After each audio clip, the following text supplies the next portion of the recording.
প্ৰথম কথা হৈছে ONGCৰ যি ব্যক্তিগতকৰণ প্ৰক্ৰিয়া, এই প্ৰক্ৰিয়াৰ আমি ঘোৰ বিৰোধিতা কৰিছোঁ। বিশেষকৈ ONGCৰ তৈলক্ষেত্ৰসমূহ ব্যক্তিগতকৰণ কৰা হৈছে। ONGCৰ নিজা ৰিগসমূহো ব্যক্তিগত প্ৰতিষ্ঠানক গতাই দিয়া হৈছে।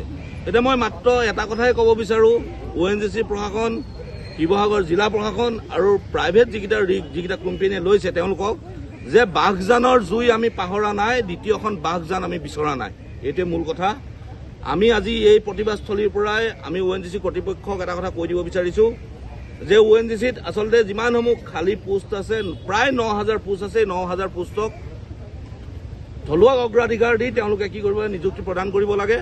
আৰু অসম বিৰোধী যিটো চক্ৰৰ লগত হাত দি তেওঁলোকে গোটেই ONGCটোক ব্যক্তিগতকৰণ কৰিব বিচৰা হৈছে। এই গোটেই বিৰোধী চক্ৰটোক আমি আজি এই প্ৰতিবাদস্থলীৰ পৰা সোঁৱৰাই দিছোঁ যে এইখন অসম হয়, এইখন শিৱসাগৰ হয়, এই শিৱসাগৰৰ পৰাই জাতীয়তাবাদ প্ৰতিষ্ঠা হৈছে। প্ৰয়োজন হ'লে ONGC ব্যক্তিগতকৰণৰ বিৰুদ্ধে প্ৰবল গণসংগ্ৰাম আমি গঢ়ি তুলিম।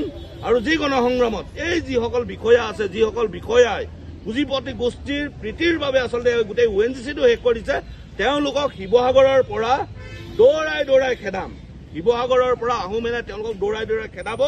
তেওঁলোকৰ যিখিনি নিৰাপত্তা ব্যৱস্থা আছে, নিৰাপত্তা ব্যৱস্থাই তেওঁলোকক ৰখাব নোৱাৰিব। এইটো স্পষ্ট কথা। আমি জাতিৰ স্বাৰ্থত ক'ব বিচাৰিছোঁ যে এই সম্পদৰ ওপৰত অসমীয়াৰ অধিকাৰ থাকিব লাগে। আজিৰ তাৰিখত অসমীয়াই এই সম্পদৰ অধিকাৰ ৰক্ষাৰ কাৰণে প্ৰাণ দিব আৰু এখিনি বহিৰাগতই আহি পিনে ইয়াত ৰিস্ক স্থাপন কৰি মুনাফা লুটিব, এইটো কোনো কাৰণতে মানি লোৱা নহ'ব। ONGCৰ ব্যক্তিগতকৰণৰ বিৰুদ্ধে আমাৰ এই সংগ্ৰাম চলি থাকিব। যিকেইটা তৈলক্ষেত্ৰ ব্যক্তিগতকৰণ কোম্পানীৰ হাতত দি দিয়া হৈছে, যিকেইটা ৰিগ গতাই দিয়া হৈছে, সেই ৰিগকেইটা যিকেইটা কোম্পানীয়ে চলাব তেওঁলোকৰ বিৰুদ্ধে আমি আচলতে প্ৰতিৰোধ ব্যৱস্থা গঢ়ি তুলিম। এটা ৰিগকো চলাবলৈ নিদিওঁ। তাৰ কাৰণে যি কৰিব লাগে কৰিম। প্ৰয়োজন হ'লে ৰিগত যিসকলে কাম কৰিবলৈ আহিব তেওঁলোকৰ বিৰুদ্ধে ব্যৱস্থা গ্ৰহণ কৰা হ'ব। সেই ৰিগসমূহ চলাবলৈ দিয়া নহ'ব।